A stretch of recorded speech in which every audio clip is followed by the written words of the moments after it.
कभी सोचा है कि भारत का एक रेगिस्तानी राज्य देश के ऊर्जा भविष्य की कहानी लिख रहा है। आज हम राजस्थान की उसी कहानी में गहरे उतरेंगे और जानेंगे कि कैसे यह भारत की सौर महाशक्ति बन गया। लेकिन सवाल ये है कि ये सब हो कैसे रहा है। क्या वजह सिर्फ तेज धूप है या इसके पीछे कोई बहुत बड़ी सोची समझी योजना काम कर रही है। चलिए इस कमाल के बदलाव की एक एक परत को खोलते हैं।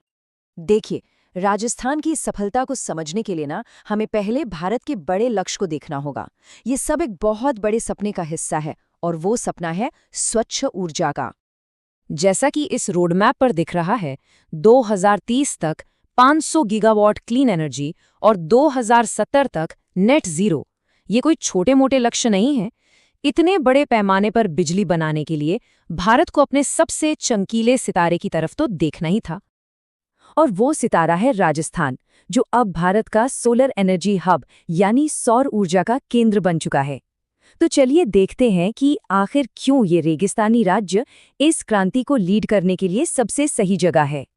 देखिए, ये कोई इत्तेफाक नहीं है। राजस्थान के पास विशाल बंजर जमीन है और साल भर चिलचिलाती धूप रहती है। ये एक तरह का कुदरती वरदान है जो इसे देश की सोलर स्ट्रैटेजी का सेंटर पॉइंट बनाता है। और इस बात पर समझिए, केंद्र सरकार की भी मुहर लगी हुई है। ये लाइन साफ बताती है कि ये सिर्फ एक राज्य की कोशिश नहीं है, बल्कि इसे राष्ट्रीय स्तर पर टॉप प्रायोरिटी दी गई है। और इसका मतलब है ज्यादा पैसा और तेज काम। 65%, ये आंकड़ा सच में बहुत बड़ा है। इसका मतलब ये है कि केंद्र सरकार की जो कुसुम योजना है जो किसानों को सोलर प्लांट लगाने में मदद करती है, उसका 2/3 से भी ज्यादा हिस्सा अकेले राजस्थान को मिला है। इससे पता चलता है कि सरकार का फोकस कितना क्लियर है।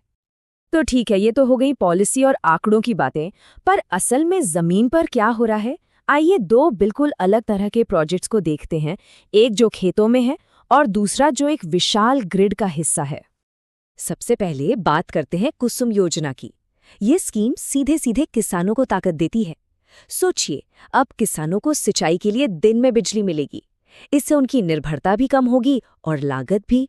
बस टैरिफ फाइनल होने का इंतजार है और फिर ये योजना पूरे राज्य में रफ्तार पकड़ लेगी। और अब सिक्के का दूसरा पहलू देखिए। बीकानेर में लगा ये विशाल सोलर पावर प्लांट, 1000 मेगावाट की क्षमता, 5000 करोड़ से ज्यादा की लागत। ये इतना बड़ा है कि सिर्फ राजस्थान ही नहीं, बल्कि जम्मू कश्मीर और उत्तराखंड तक को रोशन कर रहा है। ये दिखाता है कि राजस्थान अब एक एनर्जी एक्सपोर्टर यानी ऊर्जा निर्यातक राज्य बन रहा है। तो बिजली का उत्पादन तो जबरदस्त हो रहा है, लेकिन सोलर एनर्जी के साथ हमेशा से एक बहुत बड़ी चुनौती रही है। एक ऐसी पहेली, एक ऐसी लापता कड़ी जिसके बिना ये पूरी क्रांति अधूरी है। सवाल बहुत सीधा सा है, लेकिन बहुत जरूरी भी। रात में या जब बादल छाए हों, तब बिजली कहाँ से आएगी? और यहीं पर हमारी अगली टेक्नोलॉजी की एंट्री होती है। इसका जवाब है BESS यानी बैटरी एनर्जी स्टोरेज सिस्टम। इससे आप एक बहुत बहुत बड़े पावर बैंक की तरह समझ सकते हैं। ये दिन में सूरज की फालतू एनर्जी को स्टोर करता है और फिर रात में या जरूरत पड़ने पर उसे वापस ग्रिड में भेज देता है। मतलब 24 घंटे बिजली। और इस मामले में भी राजस्थान ही सबसे आगे है। राज्य में 500 मेगावाट की एक बहुत बड़ी बैटरी स्टोरेज परियोजना पर काम चल रहा है। ये एक गेम चेंजिंग कदम है जो सोलर पावर के रुक रुक कर आने की सबसे बड़ी प्रॉब्लम को ही सॉल्व कर देगा।